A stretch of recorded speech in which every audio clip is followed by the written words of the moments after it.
হালকা cotton, linen আর soft fabric, গরমের স্বস্তি খুঁজতে এমন পোশাকেই ঝুঁকছেন ক্রেতারা।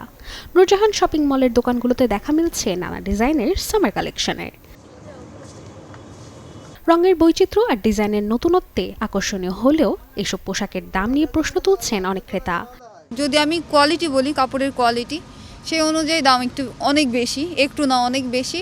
কারণ আজকে আমি শপিং করতে আসছি, 20,000 টাকা নিয়ে আসছি, আর ভাবছিলাম যে অলমোস্ট হয়ে যাবে, বাট দেখতে গেলে যে শপিং শেষে দেখতেছি যে কিছুই হয় নাই, জাস্ট থার্ড হয়েছে। তো আগের মতো জিনিসগুলো এখন আর নাই। যেই জিনিসের দাম 200 টাকা 250 টাকা, সেই জিনিসগুলোর দাম 400, 450, 500, 600 করে রাখতেছে। মানে এই জিনিসগুলো নিয়ে আমরা খুবই আপসেট। ব্যবসায়ীদের দাবি, কাঁচামালের দাম বৃদ্ধি, ভাড়া আর অন্যান্য খরচ বাড়ায় পোশাকের দামও বেড়েছে। তাই তারা বাধ্য হচ্ছেন তুলনামূলক বেশি দামে বিক্রি করতে।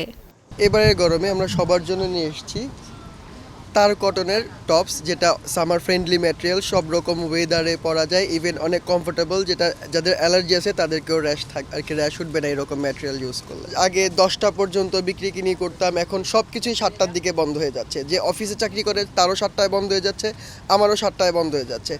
আগে কি হতো, সে অফিস 7টার দিকে বন্ধ করে এসে 2 ঘন্টা সময় পেত এখানে শপিং করার জন্য, ওই সেলটাই এখন আমাদের মাইনাস হয়ে গেছে।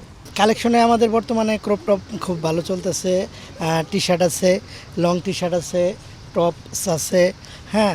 তো সবই ঠিক ছিল, কিন্তু আমাদের সবচেয়ে বড় সমস্যা হচ্ছে সময়ের ব্যাপারটা। যখন বেচা কেনার টাইম, নিউ মার্কেট বলতে গেলে সন্ধ্যার পরে কাস্টমার আসে, আর ওই সময় আমাদের দোকানটা বন্ধ হয়ে যায়। তাতে আমরা প্রতিটা দোকানদার এখন আমরা লসের মুখে আছি। ফ্যাশনের রঙিন দুনিয়ায় স্বস্তি খুঁজছে মানুষ, তবে সেই স্বস্তি যেন সাধ্যের ভেতরেই থাকে, সেটি এখন সবচেয়ে বড় প্রত্যাশা। রাশিকা হোসেন, চ্যানেল 24, ঢাকা।